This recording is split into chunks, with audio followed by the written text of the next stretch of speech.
Vous êtes bien sur Lana Podcast. Lana Podcast. Lana Podcast. Ce sont des podcasts variés D'artistes. D'actualité. et de sport. Lana Podcast. Lana Podcast.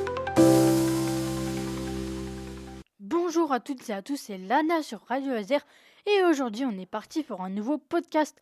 Prenez vos maillots de bain et la direction de Brest, car aujourd'hui je vais vous parler d'une nageuse paralympique qui s'entraîne à Brest. Je vais vous parler d'Emeline Pierre, c'est parti. Emeline Pierre est née le 4 décembre 1999 à Pau et a 26 ans. Quand elle est née, elle n'avait pas encore de handicap, puisque c'est pendant son enfance qu'elle a eu un accident. En compétition de natation handisport, elle concourt dans les catégories S10 et SB9.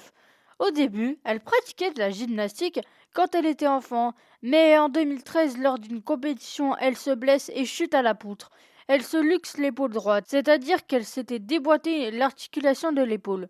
Elle est allée plusieurs fois voir des médecins et s'est fait opérer plusieurs fois. Mais à cause d'une erreur médicale et après plusieurs opérations, elle ne retrouve pas l'usage complet de son bras, surtout de son coude et de son poignet. Malgré ce petit handicap, elle continue la gymnastique mais décide d'abandonner très vite ce sport. Elle essaye plusieurs sports mais se tourne rapidement vers la natation handisport, un sport qu'elle aime depuis toute petite. Lors d'une interview pour la ville de Brest, elle avait dit « Je faisais déjà de la natation, alors j'ai bifurqué là-dessus. J'ai toujours vécu dans le moment présent et je crois que c'est une vraie force pour surmonter le handicap », avait-elle dit à la ville de Brest. En 2015, elle intègre le pôle France Jeunes de natation handisport à Vichy et participe cette année-là aux Jeux européens de la jeunesse. Elle rejoint le cercle des nageurs de Brest en 2022. Entre ces 7 années, elle participe à plusieurs compétitions. Et elle participe notamment au championnat du monde de Mexico en 2017 où elle ramène une médaille de bronze aux 100 mètres d'eau. Dans les 3 autres courses, elle ne remporte pas de médaille, mais finit 2 fois 5e et 1 fois 6e.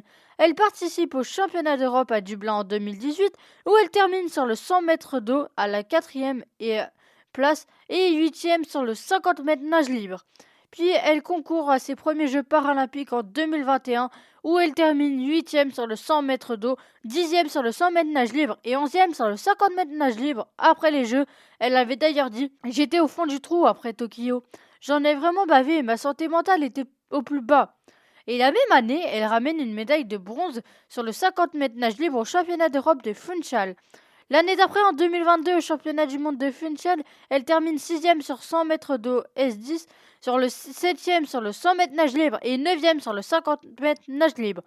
Puis en 2023, lors des championnats du monde à Manchester, elle ramène 2 médailles, une de bronze sur le 50 mètres nage libre et une d'argent sur le relais 4 fois 100 mètres nage libre par équipe.